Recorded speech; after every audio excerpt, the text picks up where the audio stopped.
It has not been the season that either the Browns or the Dolphins have expected for their respective franchises, but we are going to be previewing this AFC showcase between the Browns and the Dolphins here on a crossover Thursday on the Locked On Network.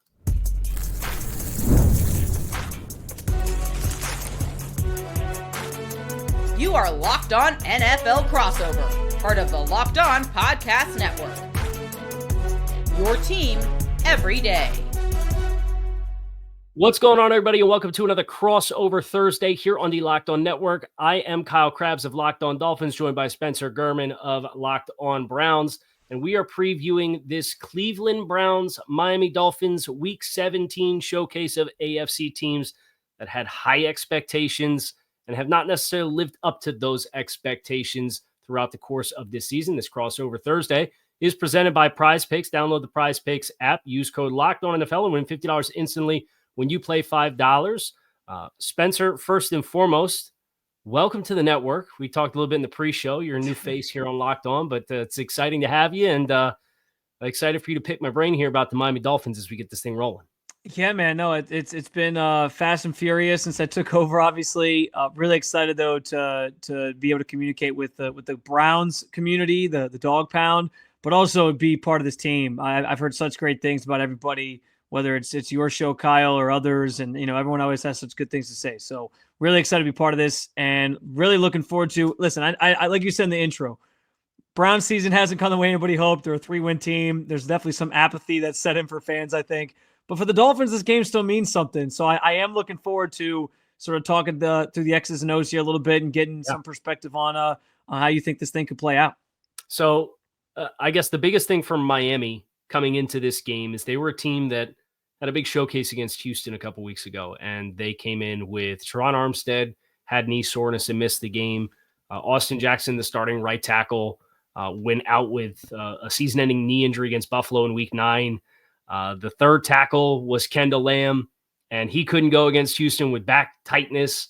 So you were down to a second-round pick, Patrick Paul at left tackle, and a practice squad player in Jackson Carman was the starting right tackle against Houston. And the offense was just a mess. Well, they got Terron Armstead and they got Kendall Lamb back for the game this past week against San Francisco, and they put up big-time rushing numbers. I mean, they had an explosive run in that game for Devon Achane to put the game on ice. Tua Tagovailoa became just the fourth quarterback to pass for 200-plus passing yards against the 49ers all season. So when you put success on a scale of what the standard is for San Francisco, it was a good performance from the Dolphins offense. And it sounds like Miami will have both Terron Armstead and Kendall Lamb in the fray for this matchup, where obviously the big bad wolf that's looming on the other side of the line of scrimmage is perhaps the best defensive player in football, Myles Garrett. So I think that's the biggest thing for Miami coming into this game is that they have been coaching around the interior offensive line. But when you have to coach around the interior offensive line and an offensive tackle, you saw 2 weeks ago what it did to the game plan, and things completely fell off the rails. I don't think that is going to be in play for Miami as far as what they have to deal with to problem solve how to protect against Myles Garrett. Yeah, it's interesting because week to week, I talking with just other shows or just people from other teams. It's always interesting to hear how other teams are preparing for Myles Garrett, because we know covering this team every day that he is the game wrecker. He is the guy that everyone is scheming around to try to avoid. But to hear kind of like different perspectives on it and how much teams are taking that seriously, I'll find pretty interesting. I think one thing that I've certainly noticed, and we were actually talking to players about this today with the Miami offense, has been just, I think in previous years, you saw a lot more shots down the field. I know this has probably been a topic of conversation for you guys, but this year it seems like they're relying a lot more on just like getting guys in space and sort of short passes and letting those guys go to work, your Tyreek Hills, your Jalen Waddles, your Achans. So I find that kind of interesting, because one thing that the Browns have struggled with this year has been their tackling, and there's been a lot of missed tackles this year. And so like that is a recipe for success, I think, for Miami. If they're able to make those plays work and break a lot of tackles, like it could be a long day for this Browns defense. The defense, and here's the thing, like I think Browns fans had a little bit of I don't want to say unrealistic expectations, but because they were so good last year on defense, I think everybody just assumed it was going to carry over. And I always like to say defenses are like bullpens. Like year to year, they can be so different. And I actually think in the grand scheme of things, like the defense hasn't been terrible. They've kept the Browns in a lot of games. Even last week, they kept them in the game against Cincinnati. It's just their offense has been terrible, and they can't really put up a lot of points, or they turn the ball over too much. So, yeah, like in that vein, like I that has been maybe the biggest problem I think for this Browns defense this year. Even though they, in a year where they're not as good as last year, but still pretty solid, the missed tackles has been a real issue. Yeah, and I think for Miami, it's Jalen Waddle was a limited participant in practice on Thursday after he missed the 49ers game. He got rolled up on from behind and had a knee injury that cost him the second half against Houston and then the game against San Francisco. But the emergence of Jonnu Smith as a big guy, and that was something Mike McDaniel talked about in the offseason when they were asking about what a player like that can bring to an offense that was so explosive play oriented. He talked about when you catch, your traditional rush fours and everybody's playing too high shells and they're sitting way over the top to prevent explosive plays. Having a 240-pound guy that can run 20 miles an hour with the ball in his hands is an element that frankly, they have not had in a really long time. And in this offense, if teams are just going to spam cover 2, which is what the Dolphins have been seeing, I've been seeing a lot of Tampa 2 to protect running speed at 3 up the middle of the field and play hard flats to prevent free access and kind of high-low those 2 stud receivers that they have. The carryover for that is these shallow crosses and hitches to Jonnu Smith inside of 8 yards of depth, and then he'll turn upfield and he's going to run the first guy over. And he's done it all season long en route to this past week against San Francisco, set franchise records for receptions and receiving yards in a single season by a tight end. So that amongst all the buttons that Miami's pushed that haven't worked this offseason, that individual role with Jonnu Smith has been a big-time catalyst for Miami as they get ready to catch obviously an aggressive scheme with Jim Schwartz. And I'm excited to see how they handle that just because, as you said, this defense still has a lot of ball players on it and it still has a lot of talent. And it'll be a great test for Miami to get those playmakers the ball in space and see how they handle it. Yeah, no doubt. I mean, the too high safety sort of phenomenon, revolution, if you will, that's going on. I mean, that's not the Dolphins are seeing that, but I think that's just like league wide. There's a lot of that happening. And I know Jim Schwartz had talked about that a little bit earlier in the season. But yeah, I mean, the Myles Garrett part of this is always going to be must watch, no matter who's out there trying to block him, and they'll throw everything at him, and he'll still be able to make plays because he's that good. And I am also excited to see Denzel Ward go up against Tyreek Hill and shadow him for large portions of this game as well. He's having a phenomenal year. Probably is. I've actually said I think this has been his best year as a pro. So he's been fantastic. What about real quick? I know we want to hit on the other side of the ball for Miami. Just what does that group kind of bring to the table? I can tell you there's certain things you do have to scheme for. Jerry Jeudy's having a great season. We know the run game can get going at times, but this offense is pretty anemic. And so I think this is actually an opportunity for Miami to maybe dominate this game depending on what they can do on defense. Yeah, I think their defense metrically, it's a very mixed bag as far as from a scoring defense perspective. They're 9th in the league in scoring defense, giving up less than 22 points a game. They're respectable in yards. They're 7th in yards defensively. Now they've also played almost 100 less plays on defense than they have on offense this season. And they're averaging actually more yards per play allowed on defense than they are on offense. They're 26th in turnovers, only 13 turnovers thus far this season. But that's a group that they have standout players that help move the needle. And then they have fill-in players in most of your other spots where you have Jalen Ramsey is the star player in the secondary. And Caterco, who's had probably the best 2-week stretch of his career since his rookie season the past 2 weeks. But the safety play with Jordan Poyer, who's an end-stage player, and Javon Holland, who has frankly regressed in each of the last couple of seasons. He's not been the player. He's in a contract year. He talked about a lot in the summer. It feels like it's been something that's been weighing on him, and it's negatively, or whatever it is, has negatively impacted his play. So the secondary is, how do you choose to use Jalen Ramsey on any given week and implement him, and then build everything else around that with what they do structurally, whether that's more of Ramsey in the slot, whether that's Ramsey mirroring and shadowing a guy like a Jerry Jeudy. And each week it's been a little different. They've had a lot of different buttons that they've tried to push. The linebacker group is anchored by Jordan Brooks. He got banged up against San Francisco. Sounds like he's going to be good to go. But he's been a phenomenal free agent addition for the team with a lot of speed. They don't have an athletic second linebacker, whoever it is, whether it's Tyrell Dotson, whether it's Anthony Walker, who did not practice on Thursday. That second spot is if you can get a tight end or a back and get some matchups on him in the middle of the field, that's where teams have had a lot of success, is playing away from 20 on the second level. And then the defensive line, the defensive tackle group's been very strong. And it's Chop Robinson, the first-round rookie pick at pass rusher, and a bunch of nothing else is really what they're getting from the edge rush room. So we'll get into how that group matches with Cleveland when Cleveland has the ball next here on this crossover Thursday edition here on the Locked On Network. That's coming your way next. Make sure you guys stick with us. Rocket Money can save you a lot of money on subscriptions that you have forgotten about, or maybe even paying for twice. It's happened to all of us. And Rocket Money is the personal finance app that helps find and cancel your unwanted subscriptions, monitors your spending, and helps lower your bills so you can grow your savings. It brings everything together in one place, whether that's subscriptions, your spending habits, or the goals that you want for the future year.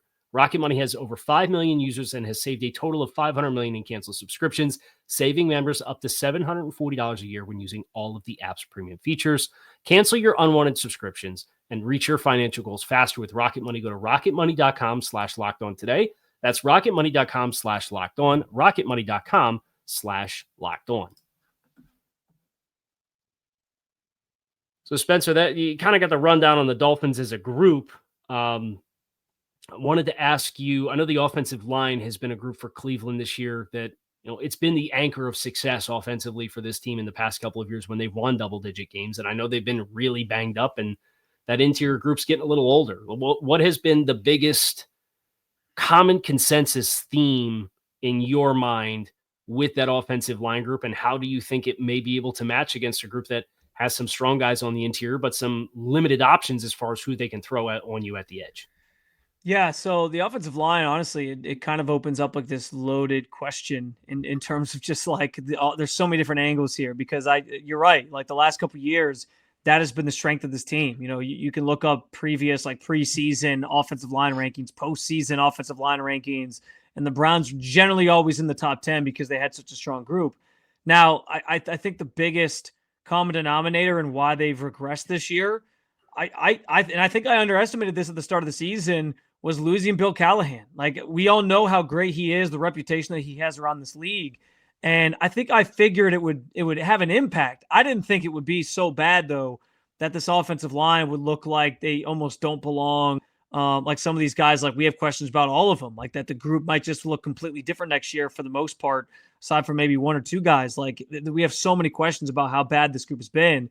And so, yeah, like I think I underestimated that. I also think like some of this is, offensive lines, they age. They sometimes don't, the guys aren't always playing as effective year to year. It can just kind of be different. And one of the biggest holes they've had has been at left tackle, where their first round pick in 2020, Andrew Berry's first round pick, was Jedrick Wills. And he's obviously out now, but he's been a big just kind of, question mark since he entered the league. There's been a lot of questions about like his desire, his want to play, and they're pretty much set up for them to not bring him back after he's playing on the 5th-year option this year. So probably not going to be back with the Browns next year. And they're sort of looking for some answers at that position specifically. And then, I think injuries are the other part of it. You kind of alluded to that. Like, they have a lot of guys banged up. Wyatt Teller was out for a period of time. Jack Conklin got a late start to the season coming back from his knee injury from last year.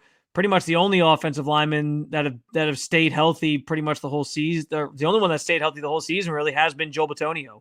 And there's questions about his future because he very well might retire after the next 2 weeks here. So, like that has been one of the more interesting parts of this team, because that was always something you could depend on, and it's not there this year.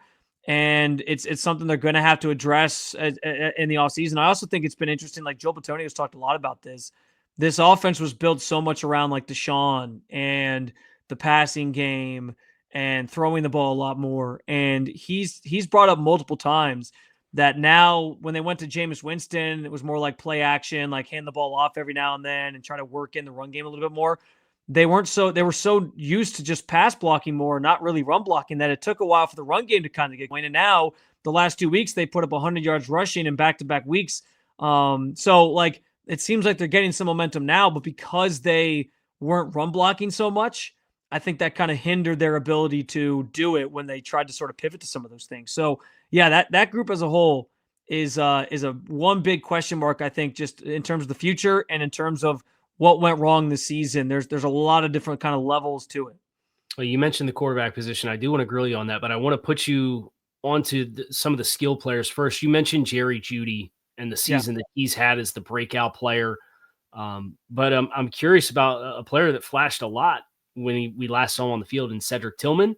And I wanted to ask you about David Njoku, who I know is banged up, as far as where are each one of those guys at respectively, as far as for Cedric Tillman, a return to the field potentially. And then for Njoku, what's the vibe on how serious that injury is getting ready for this game?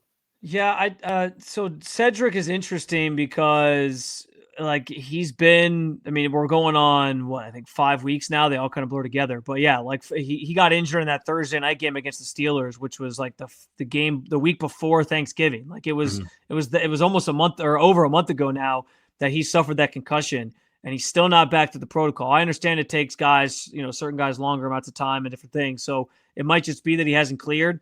But yeah, it's been kind of weird that it's taken this long for him to return. And so I mean, at this point, like my best guess is that he probably won't go just because he hasn't cleared it yet, but he is out there practicing.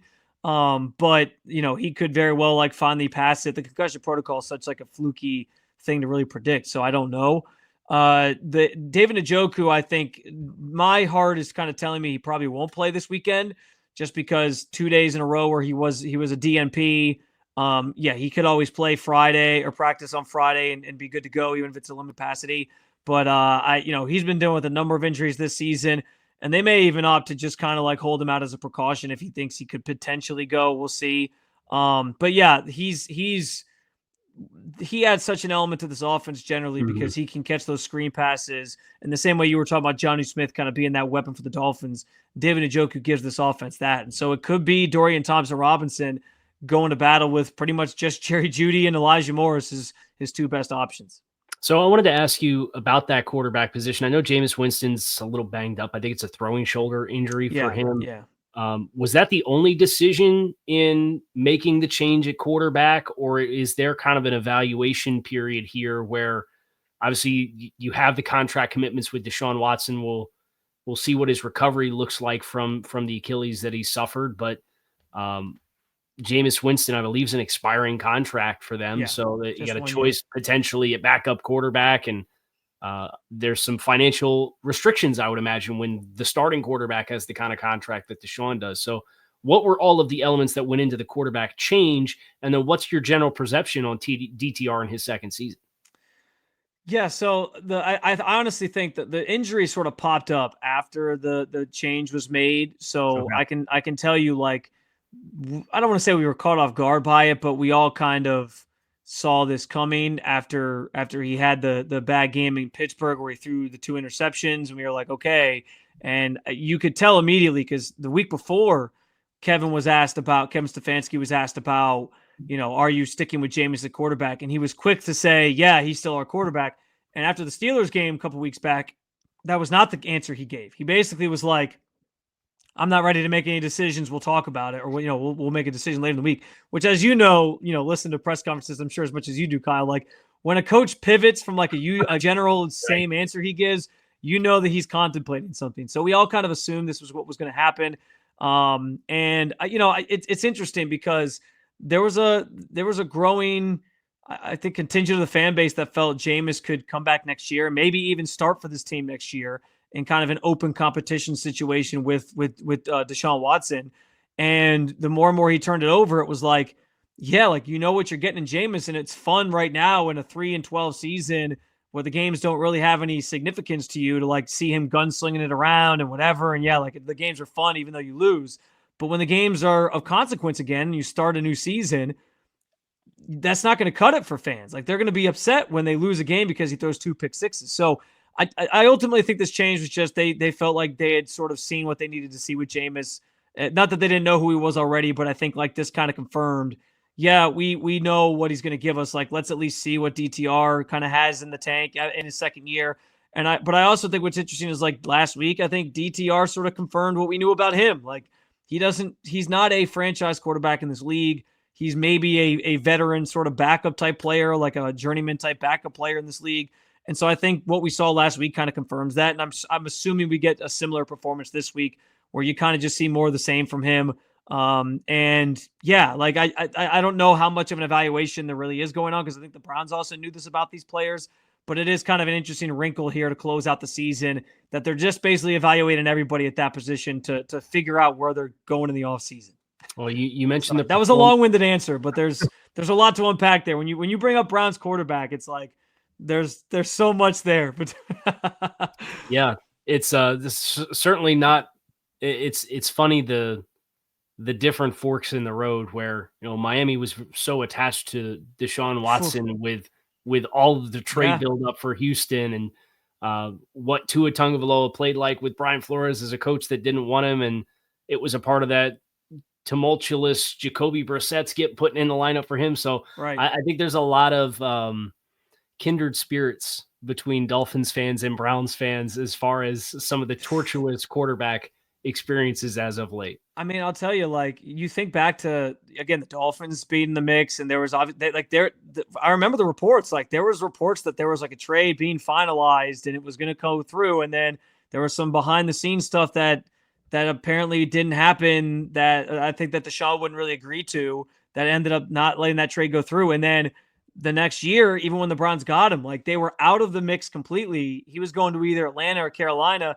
And then they come back to the table with the $230 million guaranteed, and he's a Cleveland Brown. Like, there's so many moments along the way where he wouldn't have ended up here, and this branch reality of how things go for the Browns looks completely different. It would have been interesting to see.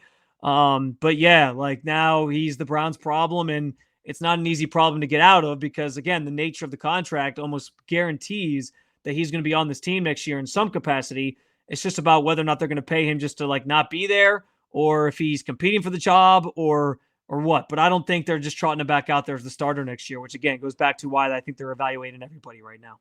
Well, we'll get into some keys to victory for this game and what it has to look like for DTR and the Browns offense, and Tua Tagovailoa and the Dolphins offense to put enough points up on the board.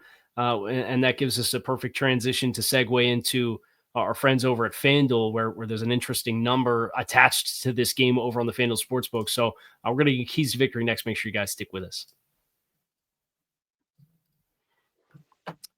You can make the most of the last couple of weeks of the NFL regular season here with FanDuel. It's not too late to get on the regular season action with America's #1 sportsbook. Right now, new customers can finish the season strong with $250 in bonus bets if your first $5 bet wins. FanDuel has so many different ways for you to pick up the dub. It's a shame Jameis isn't starting, or else I'd have dropped the E to W reference there, and we could have got a good laugh about that. I love betting on which players are going to score touchdowns. I like the spreads. I like playing the spreads, but FanDuel has a lot of different ways for you to bet on the game, including the individual game totals for each team, the team total for the game as a whole. And that's what I think is the most interesting number about this. The game total just continues to drop in this game. It is down to 39.5 is the over-under for the game total of points. I believe it started at 42 or 43, and it has just continued to trickle downward. So if you don't think there's going to be a lot of points in this football game, 39.5 is still on the board for you. The Dolphins favored by 6.5 points. Visit FanDuel.com to join today. That's FanDuel.com for your chance at $250 in bonus bets. Make every moment more with FanDuel, official sportsbook partner of the NFL. Okay, Spencer, I know there's a lot of to do about the Dolphins in cold weather.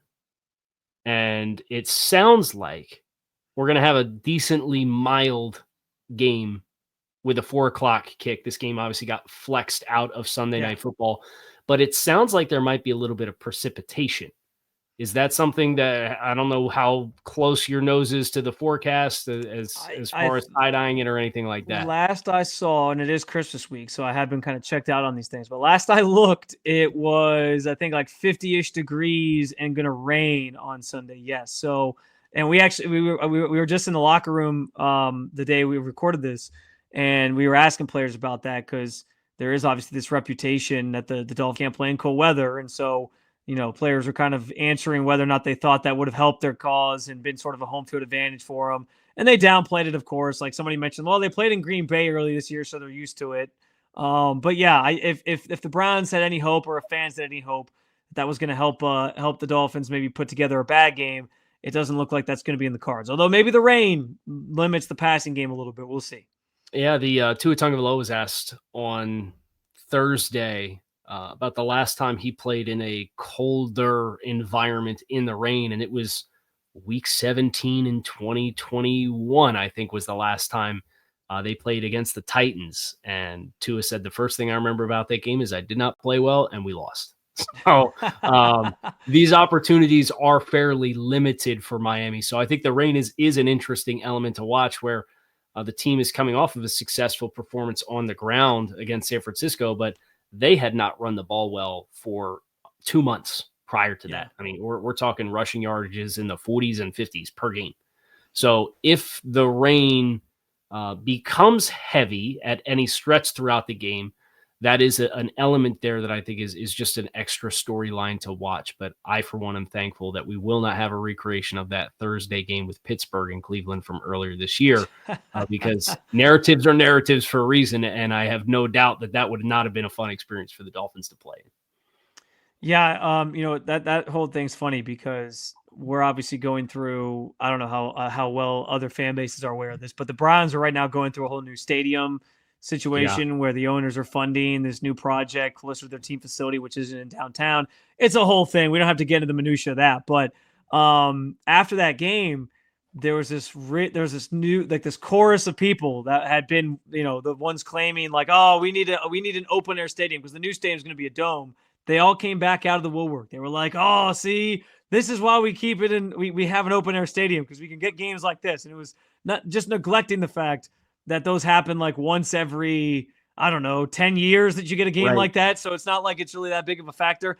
And then a couple weeks later, there was actually, I guess it was it the Chiefs game? I guess. Yeah, I think it was the Chiefs game 2 weeks ago. It was like a rainy day and there was like nobody in the stands. And it was like, so this is the weather. This is the weather that you're forgetting about. Like most days you get this, you don't get the cool snowstorm where the Browns win and the nostalgia of it all isn't there. So this is why you want to know.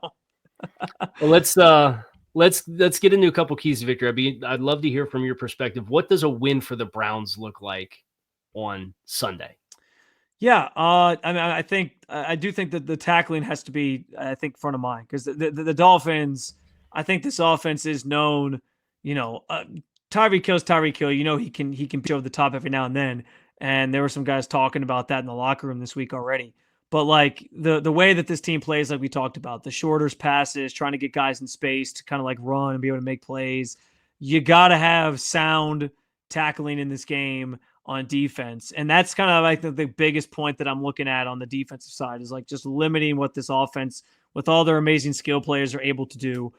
The rest of it for me comes down to what the offense is going to do and how effective they're actually going to be. Because last week, there was moments in the second half where they can move the ball, but they went after their first drive where a 66-yard run got them down to the 10, and then they got to the goal line and fumbled, and then the Bengals go down 99 yards and score. After that first drive, the Browns went 3 and out their next like 3 drives, and then had like a 5-play, 15-yard drive and punted after that one as well. Like this offense with Dorian Thompson-Robinson is going to have to find ways to put up points.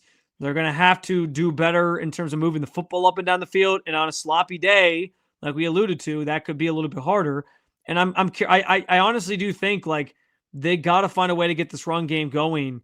They had the big explosive play last week with Jerome Ford, but they got to have like more consistent, I think, running game because I think that gets Dorian Thompson-Robinson a little bit more comfortable. And he is part of that because he is a mobile quarterback. Like he can do some things with his legs. But if they can get this run game going, especially in sloppy weather, they can get DTR a little bit more comfortable back there, then I think that sets them up to make some of the necessary plays in the passing game. And they got to be able to get Jerry Jeudy the ball. He had 3 targets last week. That's a problem.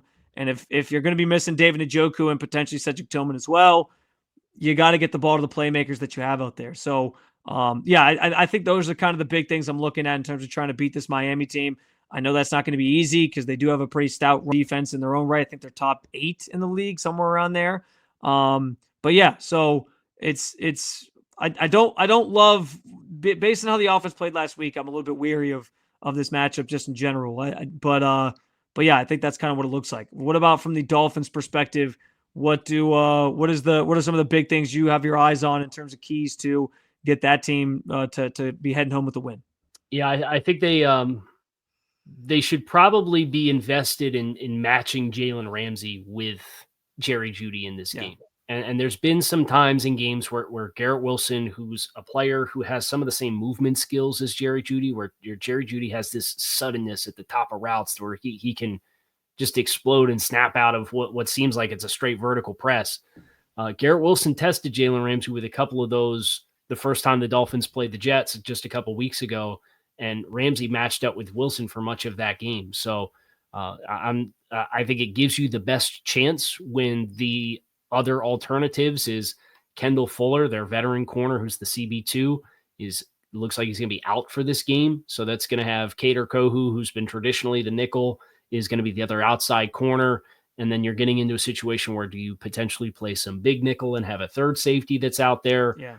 They've had a third corner and an undrafted free agent in Storm Duck, who they've really liked, who's got some big opportunities in big spots. But frankly, the last time we saw him play was against the Packers, and he played terribly and was a big part of the reason why Miami had some failures to get key stops in big moments throughout the course of that game. So I don't think they want to really play that game with Jerry Jeudy against those other alternatives. So I think that one of the first keys to victory is putting Jalen Ramsey on Jerry Jeudy and say, hey, if you're going to feed Jeudy the ball, we're going to have our best guy consistently on coverage against him and take our chances there and see how that plays out for us. I think winning on first down for the Dolphins on both sides of the ball is really important. The Dolphins have one of the higher run stuff rates as far as when they have the football, and it sets them behind on 2nd and 11, 2nd and 9, 2nd and 10. Those kinds of conditions going against a pass rusher like Myles Garrett, you want to mitigate as much as possible. So that may mean you come out and you spread the field, and you as long as it's the weather is going to cooperate from a throwing perspective, you go empty and you just kind of find an easy completion and set up a 2nd and 6 and kind of get yourself into a more favorable down and distance before you get back into your regular offensive script and whatever that looks like. But case in point, the Browns are 9th in third down defense percentage. It's under 35 or 36% conversion rate on third downs this year. And they're dead last in the league on offense on third downs. So the more 2nd and 10s plus and 3rd and 7s plus you can put Cleveland in situationally when they have the ball, I think is a big point of emphasis for where that team really measures metrically well right now, and trying not to feed into those with what you do on either side of the ball. So I think those are two obvious things. And for a defense that hasn't generated turnovers with any consistency this year, they have 2 turnovers in the last 4 games.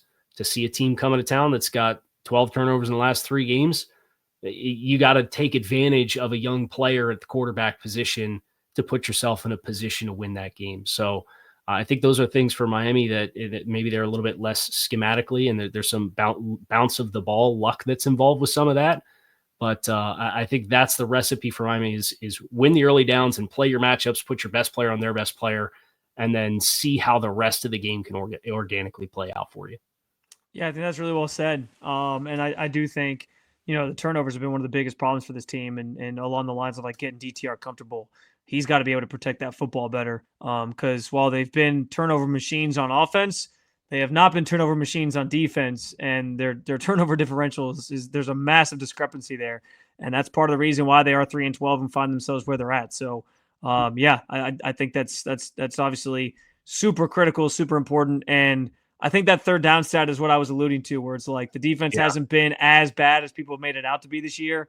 And like they can they can keep the Browns in games, and I could see that happening on Sunday, but can the offense do enough to, match or stay pace with a team like Miami who can put up points in a hurry at times? That's the big question. We shall see. We hope you guys enjoyed this crossover here on the Locked On Network. It's your teams every day. We don't just say it, we live it. Kyle Krabs, Locked On Dolphins, Spencer Gurman, Locked On Browns. Make sure you check out all of our shows here on the Locked On Network and enjoy the game on Sunday.